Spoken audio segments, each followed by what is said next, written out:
আল্লাহ পাক কোরআনুল কারীমে ইরশাদ করেছেন, ওয়ালা তাহিনু ওয়ালা তাহজানু ওয়া আনতুমুল আ'লাউনা ইন কুনতুম মুমিনিন। তোমাদের কোনো ভয় নাই, তোমাদের কোনো চিন্তা নাই, তোমরাই কামিয়াব হবে, তোমরাই বিজয়ী হবে। ইন কুনতুম মুমিনিন, কিন্তু শর্ত হচ্ছে তোমাদেরকে ঈমানদার হতে হবে। যারা বলেন না সুবহানাল্লাহ, বলেন আমাদেরকে কি হতে হবে? ঈমানদার হতে হবে। এবং ঈমানদার কারা? আল্লাহ পাক ইরশাদ করেছেন, কদ আফলাহাল মুমিনুন, যারা ঈমানদার তারা কামিয়াব হয়ে গেছে, যারা ঈমান এনেছে তারা কামিয়াব। আল্লাহ পাক ইরশাদ করেছেন, ওয়াল আসর ইন্নাল ইনসানা লাফি খুসর, মানুষ ক্ষতির মধ্যে আছে, তবে ইল্লাল্লাযিনা আমানু, তারা ক্ষতির মধ্যে নাই যারা ঈমান এনেছে। সুবহানাল্লাহ। আল্লাহ পাক ইরশাদ করেন, লাকাদ খালাকনাল ইনসানা ফি আহসানি তাকওয়িম সুম্মা রাদাদনাহু আসফালা সাফিলিন, আমি মানুষকে সুন্দর করে সৃষ্টি করেছি, আবার মানুষকে আমি আল্লাহ অতল গহ্বরে নিক্ষেপ করেছি, তবে ইল্লাল্লাযিনা আমানু, যারা ঈমান এনেছে তাদেরকে নয়। সুবহানাল্লাহ বলেন। তাহলে আল্লাহ পাক সবসময় ঈমানদারদের সাথে আছে না নাই? আল্লাহ সুবহানাহু ওয়া তাআলা ঈমানদারদের সাথে আছেন, এবং ঈমানদাররা বিজয়ী এটার গ্যারান্টি দিয়েছেন কে? আল্লাহ। এখন আমরা যদি আমাদের বিশ্বের দিকে তাকাই, বিশ্বের মধ্যে 250 কোটি মুসলমান আমরা কম বেশ আছি, কিন্তু বিশ্বের মধ্যে বিজয়ী কি মুসলমান নাকি বিধর্মীরা? বলেন না, বিশ্ব শাসন করছে কারা? বিধর্মীরা। America super power, Russia super power, চীন সুপার পাওয়ার, আর আমরা আমাদের ভিক্ষার থাল নিয়ে বসে থাকি। আমেরিকা যতক্ষণ আমাদেরকে ঋণ না দেবে আমাদের দেশ চলতে পারবে না। অথচ এই দেশের মধ্যে 90% মুসলমান। আরব 22টা রাষ্ট্র, মুসলিম প্রধান রাষ্ট্র, মুসলিম সংখ্যাগরিষ্ঠ মুসলিম রাষ্ট্র, এরকম করে পৃথিবীর মধ্যে 54টা মুসলিম প্রধান দেশ। তারপরেও আজকে আমরা বিশ্বের নেতৃত্বে আসতে পারছি না। আজকে ইসরায়েলের মধ্যে মাত্র 80 কোটি ইহুদি 90 বছর যাবত আমার ফিলিস্তিনি মুসলমানদের উপর অত্যাচার করতেছে। আমরা প্রতিরোধ করতে পেরেছি? পারি নাই, বরং আমরা দলে দলে বিভক্ত। আল্লাহ পাক ইরশাদ করেছেন, ওয়াতাসিমু বিহাবলিল্লাহি জামিআন ওয়া লা তাফাররাকু, তোমরা আল্লাহর রশিকে মজবুতির সাথে ধরে রাখো, একে অপরে বিচ্ছিন্ন হয়ে যেও না। কিন্তু আজকে আমরা বিচ্ছিন্ন কেন? কেন আজকে আমরা বিচ্ছিন্ন? কারণ একটাই, আমরা আমার নবীকে যেভাবে মহব্বত করা দরকার, যেইভাবে মানা দরকার, নবীকে যতটুকু আপন মনে করা দরকার, নবীকে যতটুকু সম্মান দেওয়া দরকার, আমরা সেটা দিতে পারি নাই। কথা বলেন ঠিক কিনা? মুসলমানদের একটাই সম্পদ, মুসলমানদের সম্মানের একটাই মাধ্যম, সেটা হচ্ছে আমার দয়াল নবীজিকে মানা। যারা বলেন না সুবহানাল্লাহ। কাকে মানা? নবীজিকে মানা, নবীকে মহব্বত করা, যেটা সাহাবায়ে কেরাম করেছেন, যেটা পরবর্তী মুসলিম বিজয়ী যারা তারা করেছেন। ভারতীয় উপমহাদেশের মধ্যে যখন খাজা গরিবে নওয়াজ আগমন করেছেন, ওনার সাথে কি কোনো মুসলমান ছিল? কিন্তু ওনার জানাজার মধ্যে দাঁড়িয়েছে 90 লক্ষ মুসলমান। হযরত শাহজালাল আলী আমরি রহমাতুল্লাহি আলাইহি সিলেটে আগমন করেছেন, রাজা গোবিন্দের শাসন চলতো তখন। হযরত নাসিরউদ্দিন সিপাহসালাহ রহমাতুল্লাহি আলাইহি যখন আজান দিলেন, আজানের ধ্বনিতে রাজা গোবিন্দের রাজপ্রাসাদের মধ্যে ভূমিকম্প শুরু হয়ে গেছে। যারা বলেন না সুবহানাল্লাহ। কিন্তু এখন আমাদের আজানের মধ্যে সেই আওয়াজ নাই, সেই মহব্বত নাই। যখন মুসলমানের সংখ্যা মাত্র 313 জন, অপরদিকে 1000 কাফের মুশরিক, প্রিয় নবী সাল্লাল্লাহু আলাইহি ওয়াসাল্লাম আল্লাহর দরবারে সাজদা দিয়ে বললেন, আল্লাহুম্মা ইন তুহলিক হাযিহিল আসাবাতা লাম তু'বাদ ফিল আরদি আবাদা। মাবুদ, আমি অনেক কষ্ট করে 15 বছর মেহনত করে 313 জনকে জমা করেছি। আল্লাহ, তাদেরকে আমি নামাজ শিখিয়েছি, তোমার ইবাদত শিখিয়েছি, তোমার মহব্বত শিখিয়েছি, তাকওয়া শিখিয়েছি। আল্লাহ, আজকে 313 জনকে নিয়ে আমরা হাজির হয়েছি, আর আজকে যদি তারা শহীদ হয়ে যায়, তাহলে তোমার জমিনে তোমাকে সাজদা দেওয়ার মতো আর কেউ থাকবে না। আমার দয়াল নবী যখন এইভাবে দোয়া করছেন, হযরত সাইয়েদনা আবু বকর সিদ্দিক রাদিয়াল্লাহু তাআলা আনহু নবীকে সান্ত্বনা দিচ্ছেন, হুজুর আপনি আর কান্না করিয়েন না, আপনি আর কাঁদিয়েন না, আপনার কান্না সহ্য করতে পারছি না। যখন আমার নবী কেঁদে কেঁদে দোয়া করছেন, আল্লাহ আসমান থেকে জিবরিল আলাইহিস সালামের নেতৃত্বে 5000 ফেরেশতা নাজিল করেছেন। বাবা বলেন, সেই ফেরেশতারা এখনো আছে না নাই? কিন্তু নাজিল হয় না কেন? কারণ ডাকার মতো তো আমরা ডাকতে পারি নাই। আজকে মুসলমানদের কাছে আল্লাহ পাক স্বর্ণের খনি দিয়েছেন, রূপার খনি দিয়েছেন, তেলের খনি দিয়েছেন, সবকিছু আরব দেশের মধ্যে আছে না নাই? কোনো কিছুর অভাব আছে মুসলমানদের? নাই। মুসলমানরা তো ওই দিনও দেখেছে যখন মুসআব বিন উমাইর রাদিয়াল্লাহু তাআলা নবীর একজন সাহাবী, যার হাতের মধ্যে উহুদের ময়দানে মুসলমানদের পতাকা ছিল, যখন নবীজি সাল্লাল্লাহু আলাইহি ওয়াসাল্লাম 70 জন সাহাবায়ে কেরাম যারা শাহাদাত বরণ করেছেন, তাদের লাশগুলিকে আমার নবী একসাথে করতেছেন, জমা করতেছেন, আর বললেন আমার সাহাবীরা যারা মারা গেছেন, শহীদ হয়েছেন, তাদের আত্মীয় স্বজনকে খবর দাও তারা যেন কাফনের কাপড় নিয়ে আসে। কিন্তু মুসআব বিন উমাইর রাদিয়াল্লাহু তাআলা আনহু ইনি এমন একজন সাহাবী ছিলেন যিনি ইসলাম কবুল করার কারণে ওনার ঘর থেকে ওনাকে বের করে দেওয়া হয়েছিল। ওনার কোনো আত্মীয় ছিল না, কোনো স্বজন ছিল না। যখন নবীজির চাচা যান হযরত হামজা রাদিয়াল্লাহু তাআলা আনহুর জন্য নবীজির চাচি হযরতে হাফসা রাদিয়াল্লাহু তাআলা আনহা, সাফিয়া রাদিয়াল্লাহু তাআলা আনহা কাফনের কাপড় নিয়ে আসলেন। নবীজি বললেন, চাচি যান, আমার চাচার জন্য কাফনের কাপড় তো এনেছেন, কিন্তু আজকে সবার আত্মীয় আছে, আমার মুসআবের তো কোনো আত্মীয় নাই, আজকে তাকে কাফন পরানোর মতো আমার কাছে কোনো কাপড় নাই। চাচি আপনি অনুমতি দিলে আমার চাচার কাফনকে 2 ভাগ করে একটা ভাগ দিয়ে আমার মুসআবকে আমি কাফন দিব। মুসলমান তো ওই দিনও দেখেছে যখন মুসলমানদেরকে কাফন দেওয়ার মতো কাফনের টুকরা ছিল না। নবীজি সাল্লাল্লাহু আলাইহি ওয়াসাল্লামের কথা অনুযায়ী কাপড়কে 2 টুকরা করে এক টুকরা দিয়ে মুসআব রাদিয়াল্লাহু তাআলা আনহুকে দাফন করা হয়েছে। এখন যখন বাকি অর্ধেক টুকরা দিয়ে হযরত হামজা রাদিয়াল্লাহু তাআলা আনহুর কাফন পরাইতে যাচ্ছে, দেখে ওনার বডি মাশাআল্লাহ অনেক বড়, লম্বা সম্বা। এখন ওনার বডিতে আটতেছে না। সাহাবায়ে কেরাম বলেন, হুজুর আপনার চাচার মাশাআল্লাহ বডি অনেক লম্বা, উনি তো কুরাইশ ছিলেন, বীর বাহাদুর পালোয়ান ছিলেন, হুজুর আপনার চাচা জানের কাফন শর্ট পড়ে গেছে, মাথা ঢাকতে গেলে পা খালি হয়ে যাচ্ছে, পা ঢাকতে গেলে মাথা খালি হয়ে যাচ্ছে, আমরা কি করব হুজুর? নবীজি বললেন, এক কাজ করো, আমার চাচার মাথা ঢেকে দাও আর পায়ের উপরে ঘাস দিয়ে আমার চাচাকে কবর দিয়ে দাও। জোরে বলেন না সুবহানাল্লাহ। বাবা মুসলমান তো তখনও বিজয়ী হয়েছে যখন মুসলমানদের কাফনের কাপড় ছিল না। দয়া নবী সাল্লাল্লাহু আলাইহি ওয়াসাল্লাম খন্দক খনন করার জন্য সাহাবায়ে কেরামকে বললেন। সাহাবায়ে কেরাম না খেয়ে ক্ষুধার যন্ত্রণা পেটের মধ্যে নিয়ে পেটের মধ্যে পাথর বেঁধে খন্দক খনন করেছে।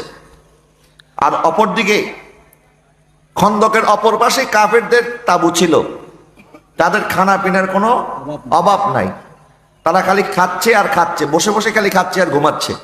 আর এদিকে মুসলমানদের কাছে কোনো খাবারও নাই, পানিও নাই, পেটের মধ্যে ক্ষুধা। কিন্তু একজন সাহাবী এই কথা বলে নাই যে আপনার কাছে না ঢাল আছে, না তলোয়ার আছে, না খাবার আছে, না কিচ্ছু আছে, তা আপনার পিছনে কতদিন শ্রম দেব, আমরা ওই দলে গিয়ে যোগ দেই। না না, সাহাবায়ে কেরাম এই কথা বলেন নাই, বরং সেই বুখারীর মধ্যে এসেছে সাহাবায়ে কেরাম তখন কবিতা আবৃত্তি করতেন। সাহাবায়ে কেরাম বলতেছেন, ওয়াল্লাহি লাউলাল্লাহু মা হাদাইনা ওয়ালা তাসাদদাকনা ওয়ালা সাল্লাইনা ফাআনজিল সাকিনাতান আলাইনা ওয়াসাব্বিত আকদামা ইন লাকাইনা ইল্লাল আউলা কদ বাগাও আলাইনা ইজা আরাদু ফিতনাতান আবাইনা আবাইনা আবাইনা। সাহাবায়ে কেরাম বলে, ইয়া রাসূলুল্লাহ, আল্লাহ আপনার মাধ্যমে আমাদেরকে দিন দান করেছে, যার কারণে আমরা নামাজ পড়তে পারছি, সদকা করতে পারছি, খায়রাত করতে পারছি। মক্কার কাফেররা আমাদের উপরে জুলুম করেছে, আমরা তাদেরকে অবজ্ঞা করেছি। ইয়া রাসূলুল্লাহ, আপনার জন্য আমরা ক্ষুধা কেন, জীবন বাকি আছে, যতক্ষণ শ্বাস আছে আমরা আপনার জন্য জীবন বাজি রেখে ইসলামের জন্য জীবনটা দিয়ে দিতে রাজি আছি। জোরে বলেন না সুবহানাল্লাহ। বাবা তখনও তো আল্লাহ মুসলমানদেরকে বিজয় দিয়েছেন। আর আজকে মুসলমানদের ঘরে খাবারের কোনো অভাব নাই, টাকা পয়সার কোনো অভাব, বাড়ি গাড়ির কোনো অভাব নাই। অভাব শুধুমাত্র ঈমানের। বলেন অভাব কিসের? আর ঈমানটা কি? আমার নবী ইরশাদ করেছেন, লা ইউমিনু আহাদুকুম হাত্তা আকুনা আহাব্বা ইলাইহি মিন ওয়ালিদিহি ওয়া ওয়ালাদিহি ওয়ান নাসি আজমাইন। ওই ব্যক্তি ততক্ষণ ইমানদার হতে পারবে না যতক্ষণ সে তার নবীকে, আমার নবীকে নিজের মা বাবার চাইতে, নিজের সন্তানের চাইতে, নিজের জীবনের চাইতে, পৃথিবীর সব কিছুর চাইতে আমার নবীকে যতক্ষণ বেশি ভালো না বাসবে ততক্ষণ সে ইমানদার হতে পারবে। আজকে দেখেন যারা বিভিন্ন নেতার অনুসরণ করে, নেতাকে নিয়ে কটূক্তি করলে কর্মীর ঘুম হারাম হয়ে যায়, বাবাকে নিয়ে কটূক্তি করলে সন্তান সহ্য করতে পারে না। আজকে যখন আমাদের বিভিন্ন বড় বড় পজিশনে যারা থাকেন প্রশাসনের লেভেলে, আমরা ইসলামের কথা বললে আমাদের পিছনে সিআইডি লাগায় দেয়, বলে এরা আবার নতুন ধরনের কোনো কিছু করতেছে কিনা।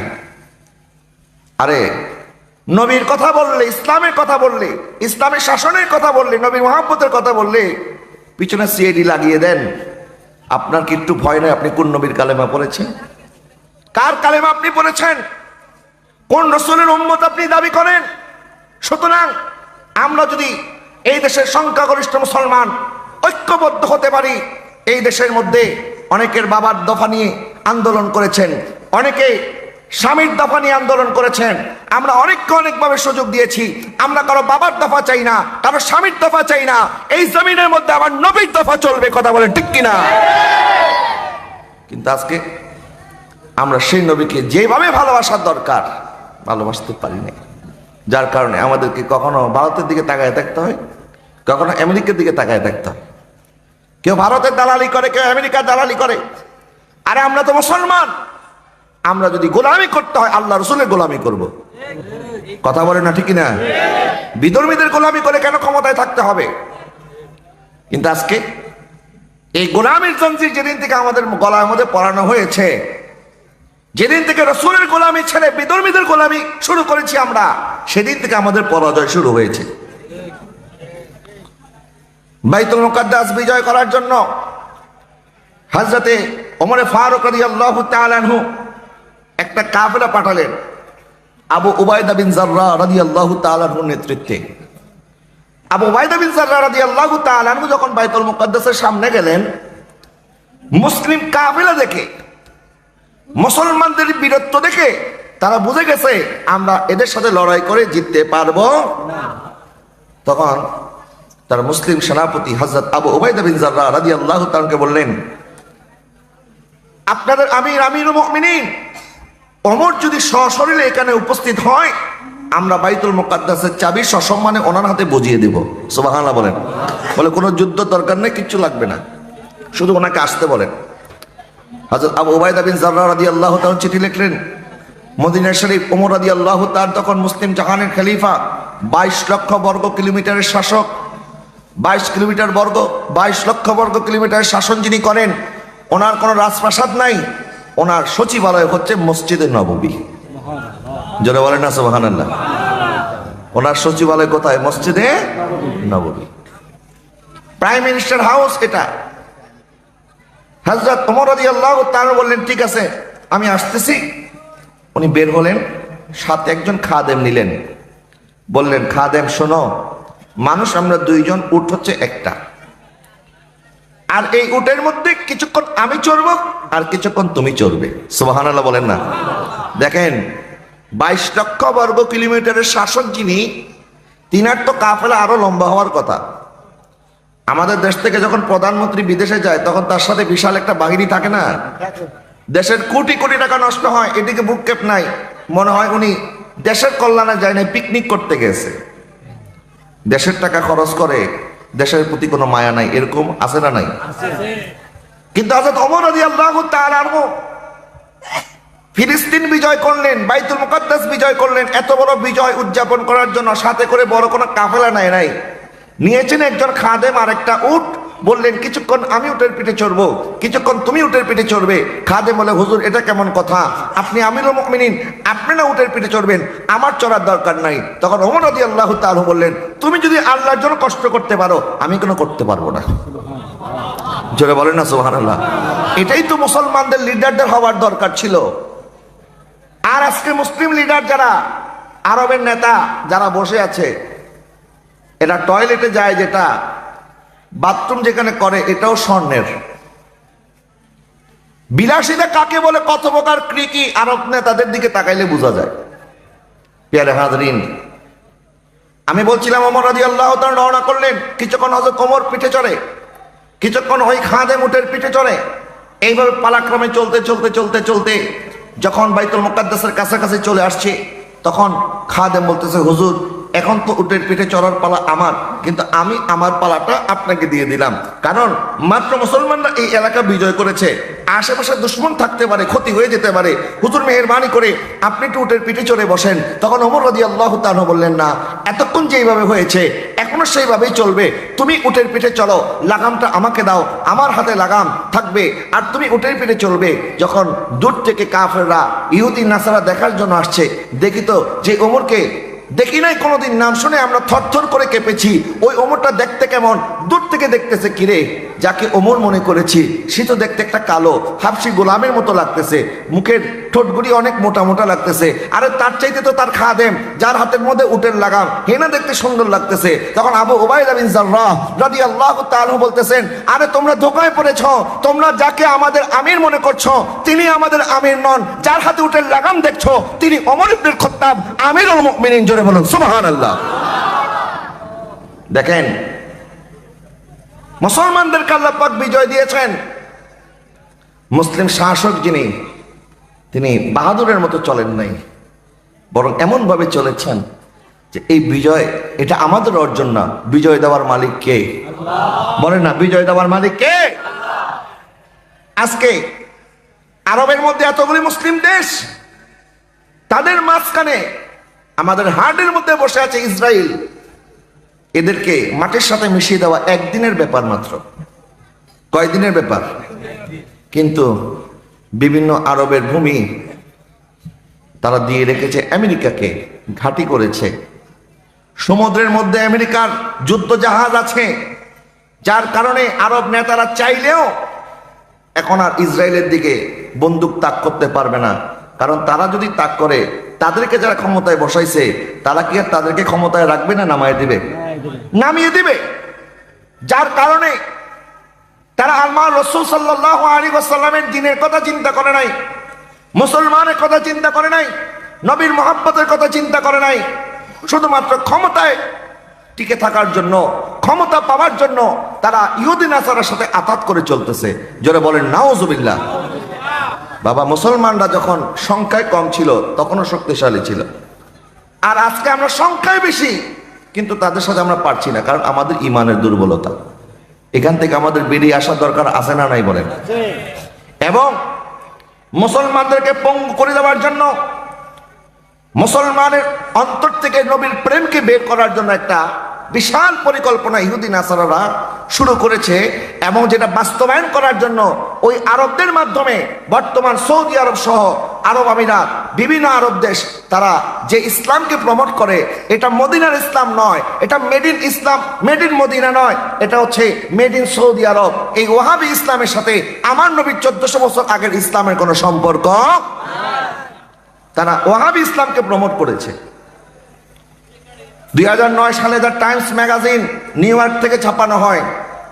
এই ম্যাগাজিনের মধ্যে বাদশাহ সালমান, তার ছেলে মোহাম্মদ বিন সালমান, আমি শুনতেছি কিছুদিনের মধ্যে মনে হয় বাংলাদেশে আসার কথা আছে।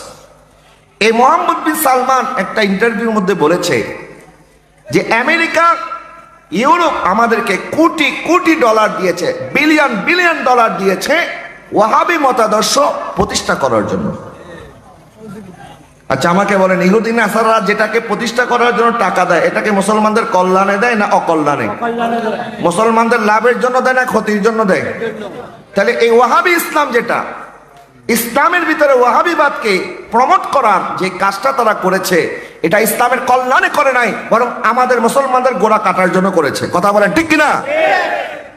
আর প্রকৃত ইসলাম, এটা স্বরূপ আমি আপনাদের খেদমতে আরজ করছি। এটা কেমন? নবীজি সাল্লাল্লাহু আলাইহি ওয়াসাল্লাম 1400 সাহাবায়ে কেরামকে নিয়ে হুদায়বিয়ার জমিন আসলেন। সাহাবায়ে কেরাম আমার নবীর সামনে বসে আছেন। কাফের মুশরিকরা তারা মসজিদে, তারা মুসলমানদেরকে মক্কায় প্রবেশ করতে দেবে না। এটা নবী হিজরত করার 6 বছর পরের ঘটনা। নবীজি সাল্লাল্লাহু আলাইহি ওয়াসাল্লাম বললেন, ওসমান, যেহেতু তুমি মক্কায় একজন সুপরিচিত সুপ্রসিদ্ধ একজন সবার কাছে সম্মানিত ব্যক্তি ছিলে, মক্কার কাফেরও তোমাকে মানে, তোমার সাথে তাদের আত্মীয়তা আছে, সুতরাং তুমি মুসলমানদের প্রতিনিধি হয়ে তাদের সাথে একটু আলাপ আলোচনা করো এবং তাদেরকে এই কথা বলো, আমরা যুদ্ধ করার জন্য আসি নাই, আমরা উমরা করার জন্য এসেছি। সুবহানাল্লাহ বলেন। বলে আমাদের কারোর কাছে কোনো অস্ত্র শস্ত্র নাই, আমরা এখানে পড়ে এসেছি, আমরা তো যুদ্ধ করতে চাই না, আমরা শুধুমাত্র আল্লাহর ঘরটা একটু দেখবো, তাওয়াফ করবো, সাই করবো, তারপর আবার চলে যাব, তুমি একটু তাদের সাথে কথা বলো।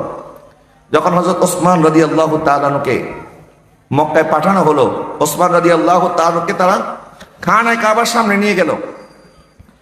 তারা বলতেছে, ওসমান, তুমি তো মক্কায় চলে এসেছো, সুতরাং তুমি চাইলে খানায়ে কাবা তাওয়াফ করো, সাই করো, উমরা করো, হাজরে আসওয়াদকে চুম্বন করো, তুমি যা করার করো, কিন্তু আমরা মুসলমানদেরকে, ইসলামের নবীকে মক্কায় ঢুকতে দেব না। নাউজুবিল্লাহ বলেন। 6 বছর পর হযরত ওসমান রাদিয়াল্লাহু তাআলা খানায়ে কাবার সামনে একটু তো মনে চায় আল্লাহর ঘরটা একটু ধরি, হাজরে আসওয়াদকে একটু চুম্বন করব, কিন্তু ওসমান রাদিয়াল্লাহু তাআলা বলছেন, ওয়াল্লাহি, আল্লাহর কসম করে বলছি, আমি খানায়ে কাবাকে স্পর্শ করব না, হাজরে আসওয়াদকে চুম্বন করব না, যতক্ষণ পর্যন্ত আমার নবী উমরা না করবে, আমি ওসমান উমরা করব না। জোরে বলেন না সুবহানাল্লাহ। আচ্ছা, চাইলে করতে পারতেন কিনা? বলে না, পারতেন কিনা? পারতেন। অনুমতি আছে? ওসমান রাদিয়াল্লাহু তাআলা কখনো না। হযরত ওমর রাদিয়াল্লাহু তাআলা একবার হজের সময় হাজরে আসওয়াদকে বলতেছে, হাজরে আসওয়াদ, আমি তোমাকে কখনোই চুম্বন করতাম না যদি আমার নবী চুম্বন না করতেন। জোরে বলেন না সুবহানাল্লাহ। হাজরে আসওয়াদকে চুম্বন করার জন্য হাজী সাহেবরা পাগল হয়ে যায়। এই হাজরে আসওয়াদ এত দাম কেন?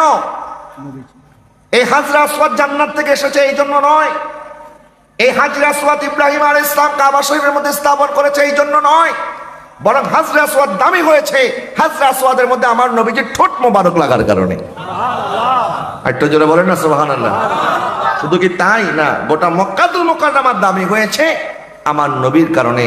লা উকসিমু বিহাযাল বালাদ ওয়া আনতা হিল্লুম বিহাযাল বালাদ। মাহবুব, আপনার শহরের কসম, আল্লাহ এই শহরে কাবা আছে এই জন্য আল্লাহ বলে না, এই শহরে হাজরে আসওয়াদ আছে এই জন্য আল্লাহ বলে না, এই শহরে সাফা মারওয়া আছে এই জন্য আল্লাহ বলে না, এই শহরের মধ্যে আবে জামজাম আছে এই জন্য আল্লাহ বলে না, এই শহরের মধ্যে আরাফাত আছে, মিনা মুজদালিফা আছে এই জন্য আল্লাহ বলে না। আল্লাহ কেন? ওয়া আনতা হিল্লুম বিহাযাল বালাদ।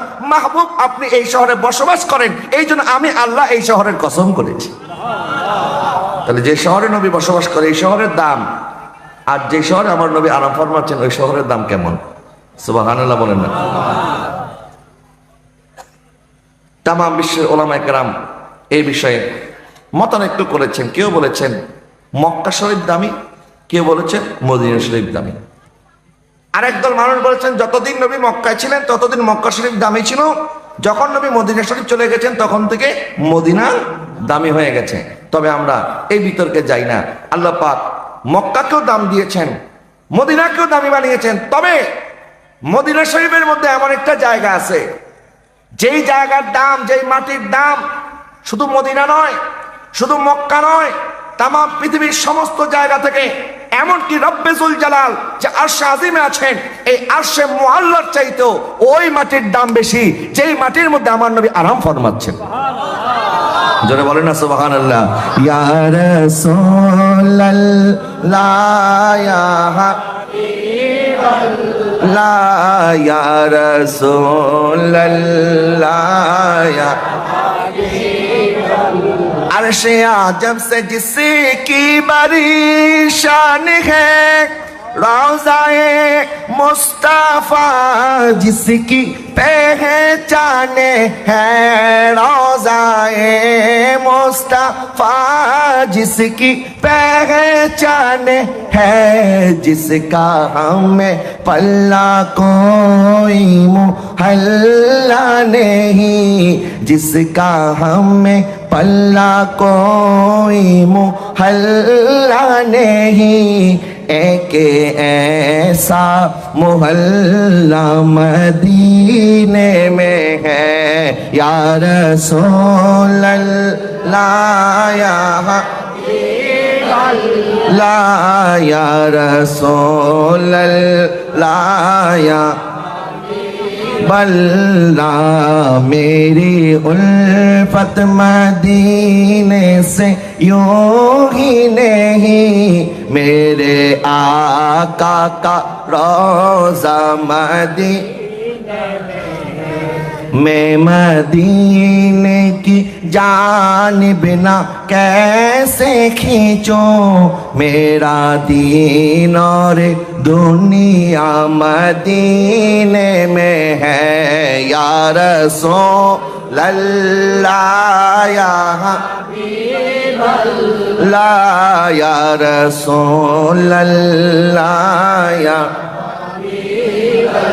जोरे बोलें ना सुभान अल्लाह।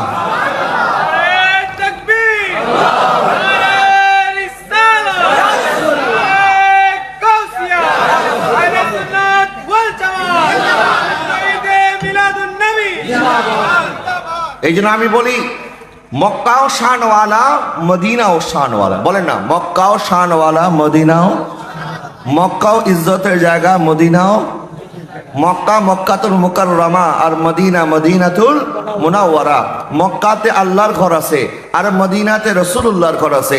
মক্কাতে বিবি খাদিজার ঘর আছে, মদিনাতে বিবি ফাতেমার ঘর আছে। মক্কাতে গারে হেরা আছে আর মদিনাতে গুম্বদে খাজরা আছে। মক্কাতে আবে জমজম আছে, মদিনাতে আবে কাউসার আছে। মক্কাতে আরাফাত আছে, মদিনাতে রহমতের বরসাত আছে।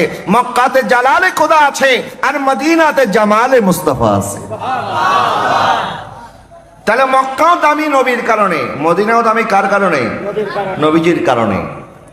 আর সেই নবীকে না রেখে ওসমান রাদিয়াল্লাহু তাআলা আনহু খানে কাবা তাওয়াফ করেন নাই, জিয়ারত করেন নাই, স্পর্শ করেন নাই।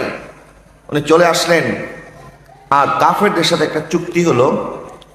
চুক্তিটা হচ্ছে মক্কার কাফের এবং মুহাম্মদুর রাসূলুল্লাহ সাল্লাল্লাহু আলাইহি ওয়াসাল্লামের মাঝে দুই পক্ষ, এক পক্ষ মক্কার কাফের, আরেক পক্ষ কি আমার দয়াল নবী সাল্লাল্লাহু আলাইহি ওয়াসাল্লাম। এইভাবে চুক্তিনামাটা লেখা হয়েছে যে মক্কার কুরাইশদের সাথে, মক্কার কাফেরদের সাথে, আহলে মক্কার সাথে মুহাম্মদুর রাসূলুল্লাহ চুক্তি। এখন চুক্তিনামা দেখার পরে মক্কার কাফেররা বলতেছে আমরা তো মুহাম্মদকে রসুল মানি না, তো এখানে যে মুহাম্মদুর রাসূলুল্লাহ লেখা হয়েছে এখানে রসুলুল্লাহ কেটে দিতে হবে, বরং লিখতে হবে মোহাম্মদ ইবনে আব্দুল্লাহর সাথে। যারা বলে না নাউজুবিল্লাহ, তারা আমার নবীর নামের সাথে রসুল শব্দটা রাখতে চায় না, মানতে চায় না, বলে এটা হবে না।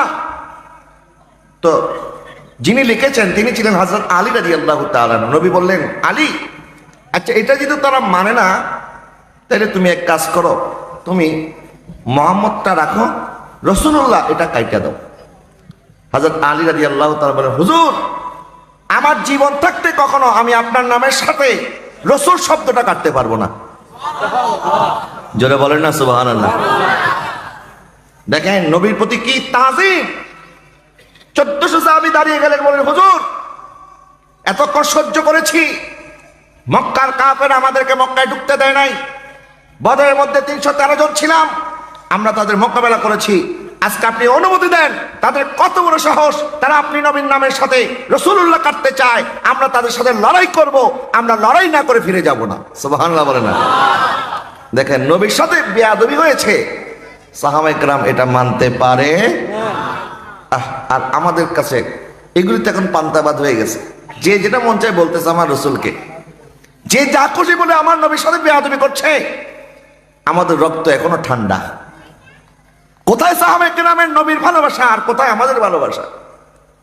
আপনারা কয়েকদিন আগে দেখেছেন ভারতের মধ্যে একটা হিন্দু পুরোহিত আমার রসুলকে নিয়ে এমন কটূক্তি করেছে, তার রেশ কাটতে না কাটতে গত 2 দিন আগে আমি নতুন আরেকটা ভিডিও দেখলাম, সেখানেও আরেকটা হিন্দু পুরোহিত বলতেছে তারা রাবণ নামে একটাকে জ্বালায় না, তারা যে উৎসব করে একটা, আমি জানি না আসলে তাদের ধর্মীয় রীতিনীতি কি, একটাকে তারা দেখবেন রাবণ না কাকে জানি তারা পুড়িয়ে ফেলে। গোলা নিক্ষেপ করে, বলে এখন থেকে আমরা রাবণকে যেভাবে পুরাই, মোহাম্মদের কুশপুতলিত আমরা এইভাবে পুরাবো। জোরে বলেন না নাউজুবিল্লাহ। এরকম একটা ভিডিও আমি পেয়েছি অনলাইনে। এই যে তারা এই দুঃসাহস দেখানোর এই শক্তি কোত্থেকে পায়, তারা দেখতেছে আরে মুসলমানদের বিরুদ্ধে আমরা যাই বলতেছি এরা তো কোনো প্রতিবাদ করে না, আর যতটুকু আমরা করি। আজকেও মাশাআল্লাহ আপনারা আমার নবীর মহাব্বতে, নবীর কটূক্তির প্রতিবাদে রাস্তায় নেমে আপনারা মিছিল করেছেন। হাজার হাজার মানুষ, আজকে বাঁশখালীর মানুষ প্রমাণ করেছে এই দেশের সুন্নি মুসলমান নবীর শানে বেয়াদবি কখনো আমরা মেনে নিতে পারি না। আমাদের দেশের কবি কাজী ইসলাম সুন্দর করে বলেছেন, রসুলের অপমানে যদি কাঁদে না তোর মন, মুসলিম নয় মুনাফিক, তুই রসুলের দুশ্মন। আমরা বলতে চাই শুধুমাত্র আমরা এরকম প্রতিবাদ সভা, মিছিল, মিটিং এগুলি করার মাধ্যমে আমরা শুধুমাত্র প্রতিবাদ জানাইলে হবে না।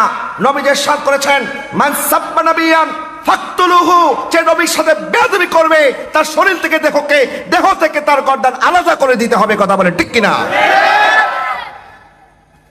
এত বড় দুঃসাহস থেকে পায় তারা। আজকে পর্যন্ত কোন মুসলমান কোন হিন্দুদের ধর্মগুরু যারা আছে তাদের ব্যাপারে অবমাননা করে কোনো বক্তব্য দিয়েছে? খ্রিস্টানদের নবী, আমরাও তো ওনাকে স্বীকার করে ঈসা আলাইহিস সালামকে, তবে তারা যেরকম স্বীকার করে আমরা এরকম বলি না। তারা বলে ঈসা আলাইহিস সালাম আল্লাহর সন্তান, নাউজুবিল্লাহ বলেন। তারা বলে ঈসা আলাইহিস সালাম আল্লাহর পুত্র। আমরা কি আল্লাহর পুত্র মনে করি? না, আমরা ঈসা আলাইহিস সালামকে আল্লাহর নবী মনে করি, আল্লাহর রাসূল মনে করি। আমরা ঈসা আলাইহিস সালামকে সম্মান করি।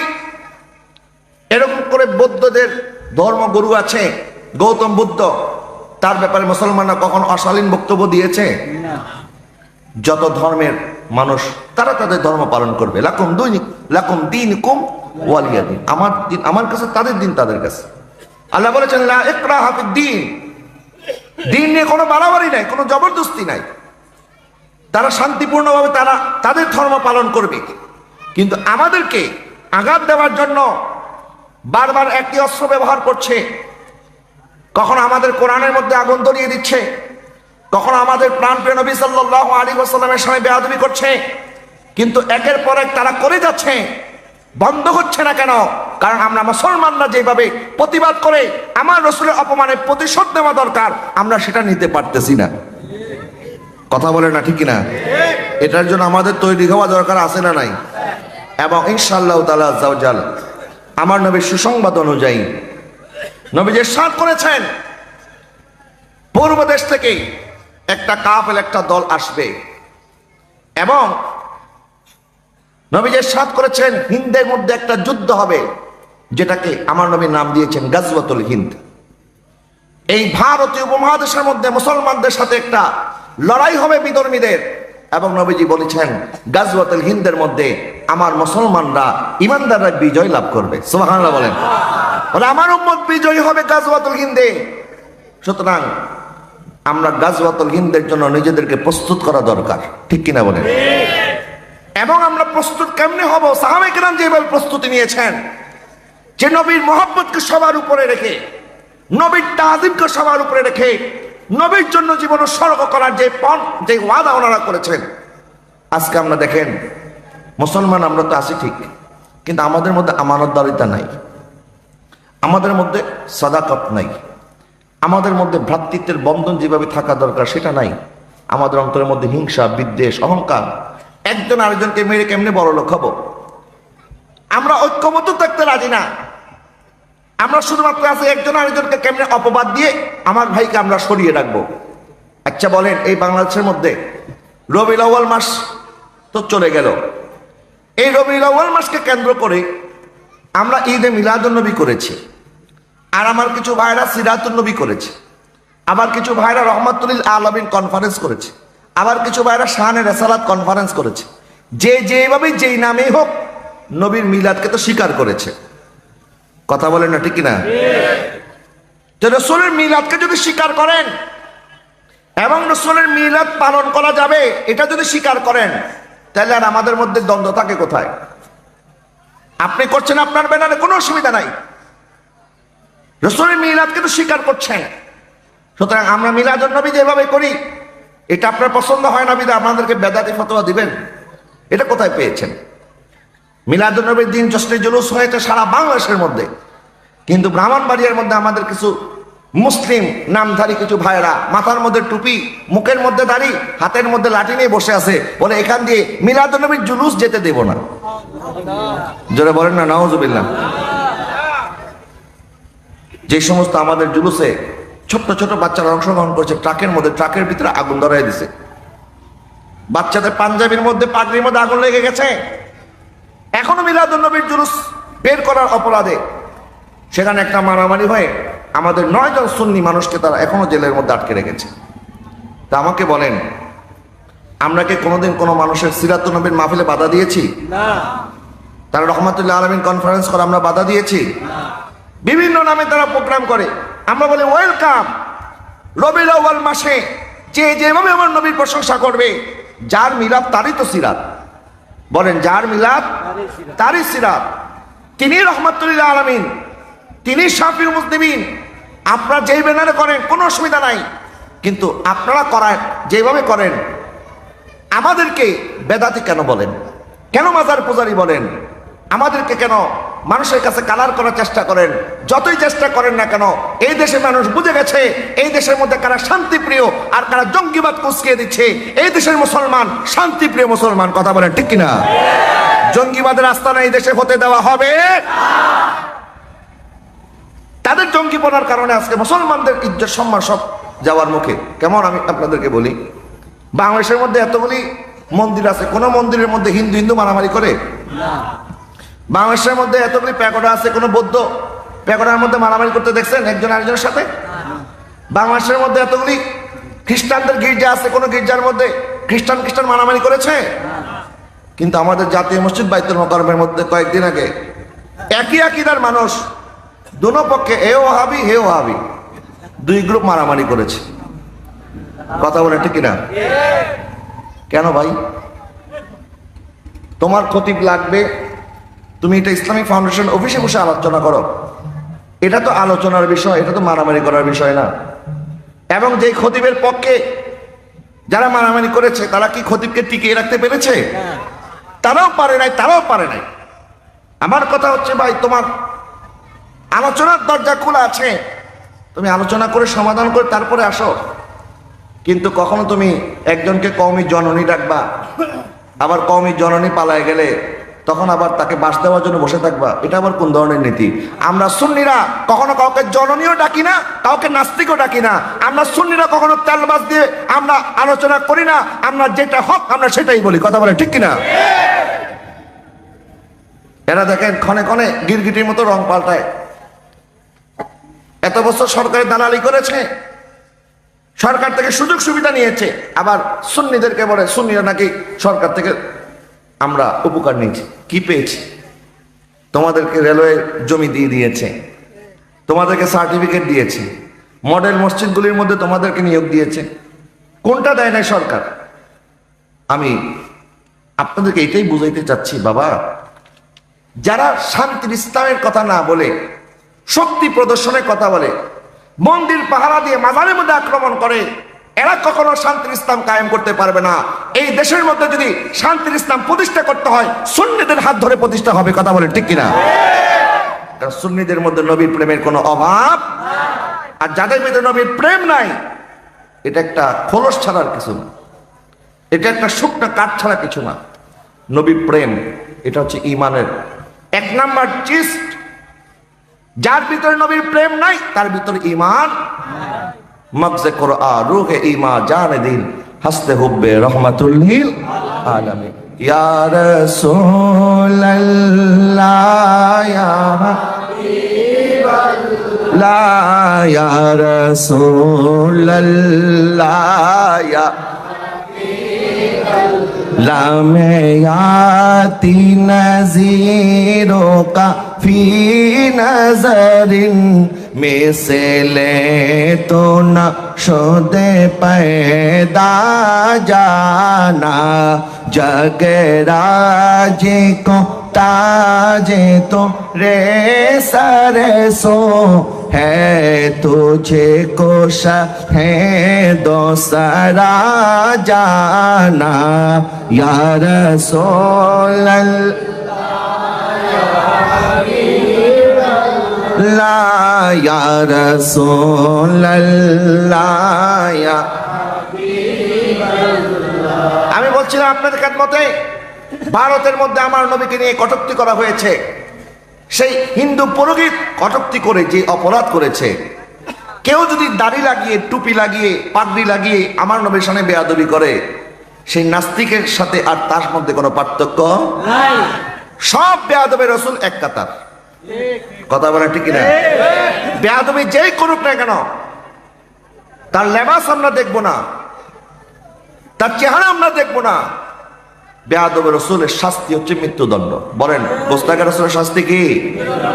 একবার বাদশাহ হারুন রশিদের জামানায় টেবিলের মধ্যে খাবার আনা হয়েছে, তো ওই টেবিলের মধ্যে বিভিন্ন মন্ত্রীরা বসেছে, সাথে ওই সময় প্রধান বিচারপতি ইমামে আজমের ছাত্র হযরত কাজী আবু ইউসুফ রহমতুল্লাহ আলাইহি উপস্থিত ছিলেন। তো ওখানে আইটেমের মধ্যে একটা আইটেম ছিল লাউ। কি ছিল? লাউ।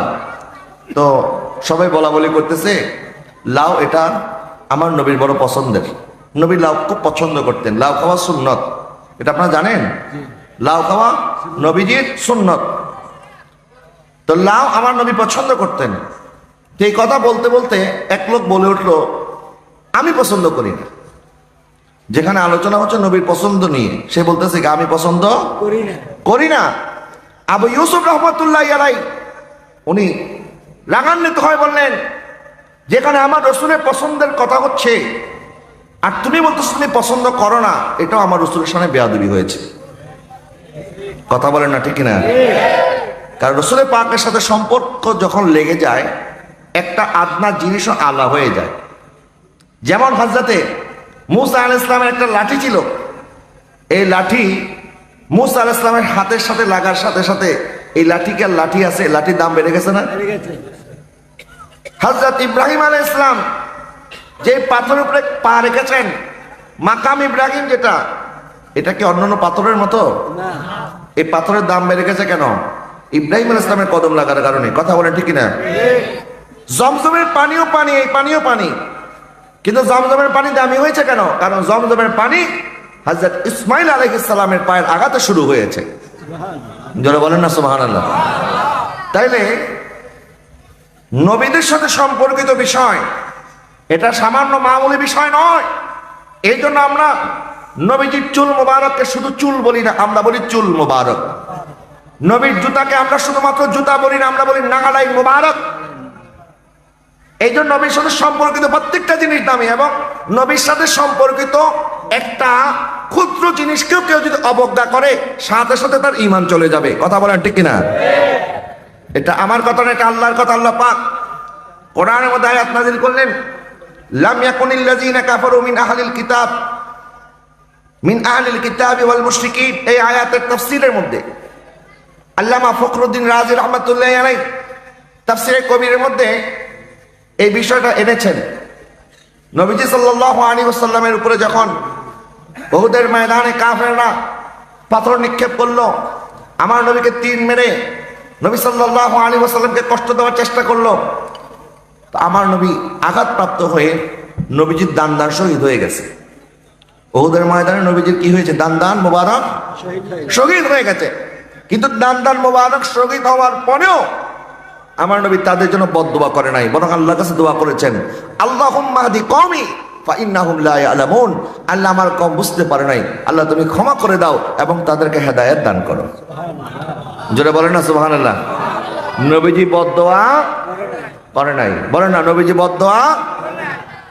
কিন্তু খন্দকের মধ্যে যখন কাফের আক্রমণ করলো, তারা আমার নবী সাল্লাল্লাহু আলাইহি ওয়াসাল্লামকে এত ব্যতিব্যস্ত করে দিল, তারা এলো পেতারো যখন আক্রমণ শুরু করছে, তাদের আক্রমণ ঠেকাতে ঠেকাতে আসরের নামাজ কাজা হয়ে গেছে। কি নামাজ কাজা হয়েছে? যে নবী দান্দার শহীদ হওয়ার পর বদদুয়া করে নাই, যে নবী তায়েফের বাজারে রক্তাক্ত হওয়ার পরে বদদুয়া করে নাই, কিন্তু এখানে আসরের নামাজ কাজা হয়ে যাওয়ার কারণে আমার নবী আল্লাহর কাছে বললেন, আল্লাহুম্মা ইমলা কলবাহু ওয়া কবরাহুম নার। আল্লাহ, এই কাফেরদের অন্তর এবং কাফেরদের কবরকে তুমি জাহান্নাম বানায় দাও। যারা বলেন নাউজুবিল্লাহ।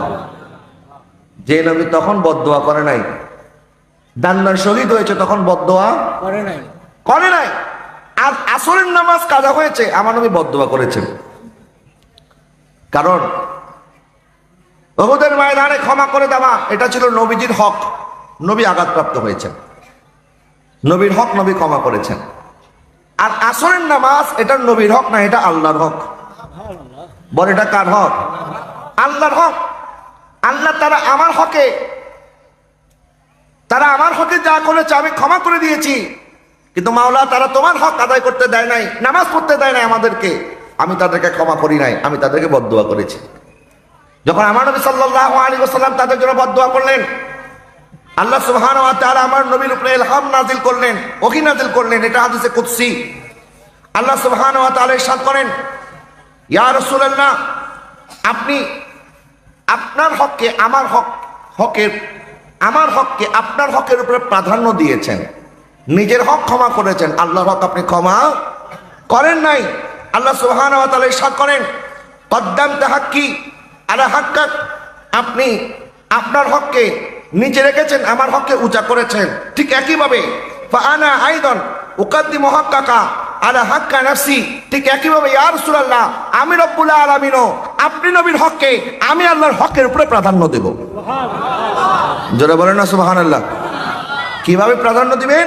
আল্লাহ সুবহানাহু ওয়া তাআলা ইরশাদ করেন, মান তারাকা সালাতান তুলা উমরাহু লা ইয়াকফুর। কোন ব্যক্তি যদি সারা জীবনও নামাজ না পড়ে, তাইলে সে বেনামাজি হবে, কবিরা গুনাহগার হবে, কিন্তু কাফের হবে না। বলেন, কোন বেনামাজি নামাজ না পড়লে কাফের হবে না, গুনাহগার হবে। বলেন কি হবে? গুনাহগার, কবিরা গুনাহ করেছে, কবিরা গুনাহকারী হবে, নামাজ তলবকারী, কিন্তু কাফের হবে না। আর অপরদিকে ওয়ামান তুআনা ফি শারাতিন মিন শারাতিকা ইয়াকফুর, আর কেউ যদি আপনি নবীর একটা চুল মোবারকের সাথে বেয়াদবি করে, সাথে সাথে কাফের হয়ে যাবে।